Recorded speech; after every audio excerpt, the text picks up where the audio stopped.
بسم الآب والابن والروح القدس الإله الواحد أمين. يرحم الخطاة الذين أولهم أنا. بتفكرنا بكل اللي فات، بتفكرنا بكلمة ارحمنا يا الله ثم ارحمنا، وبتفكرنا بكلمة الكثير الرحمة. دلوقتي بقول له يا ربي الخطاة الذين أولهم أنا، والتعبير ده احنا أخدناه من كلام بولس الرسول عن نفسه. وكلمة أول الخطاة يعني إيه؟ فاكرين زمان قوي الناس في المدرسة كانوا يقولوا مين الألفة على الفصل، يعني مين الأول في المجموع بتاعه بين التلاميذ، فأكتر واحد جايب مجموع هو ده اسمه الألفة أو الأول.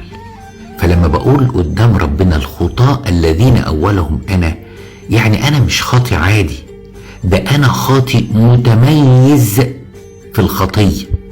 وعلشان أنا خاطي بقف قدامك بانسحاق وبقول لك ارحمني يا الله ثم ارحمني، لأن أنا خاطي من ساسي لراسي، من صابع رجلي لغاية أول شعرة في راسي. أنا خاطي يا ربي. وده معناها إن الإنسان اللي بيقرب من ربنا بيكتشف مع الوقت قد إيه هو بعيد. ياه، ازاي دي؟ يعني ايه اقرب واكتشف ان انا بعيد؟ كل ما بنقرب من الشمس بنكتشف البقع اللي كانت في اللبس بتاعنا وما كناش شايفينها في الضلمة. فحاجة عجيبة قوي عند القديسين، كل ما يقربوا من ربنا صحيح فرحهم بيزيد ورجائهم بيزيد ومحبتهم بتزيد لربنا، لكن احساسهم بالخطية برضو بيبقى موجود وزيادة. وعلشان كده بيطلبوا مراحم ربنا في كل وقت. الخطاة الذين أولهم أنا ماليش دعوة بخطية أخويا. الشيطان بيخليني أنسى خطيتي أنا يا ربي اللي ممكن تقودني للدينونة.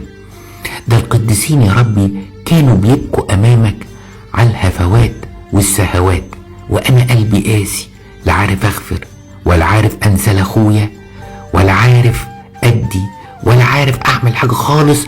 والحاجة الغريبة شايف ان انا كويس. لا يا رب، الموضوع ده محتاج مراجعة. تعالى كده وروحك القدوس وبخني وخبط فيا، عايز اشوف خطيتي. ده لما بطرس وقف قدامك وبيتكلم على الغفران انه ممكن يغفر لاخوه 7 مرات، قلت له ايه اللي انت بتقوله يا بطرس ده؟ قد كده انك انت قلبك صعب يا بطرس؟ ده على الاقل 70 مرة 7 مرات. طب انا فين من كل ده بقى؟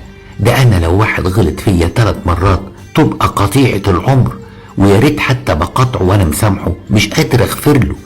الخطاة الذين اولهم انا مكبل يا ربي بسلاسل من الخطايا هتقودني لقضاءك العادل. لكن انا بقول لك انت كثير الرحمة وجزيل التحنن، وانا اكتر خاطي في الدنيا يستحق مراحمك. صباح الخير.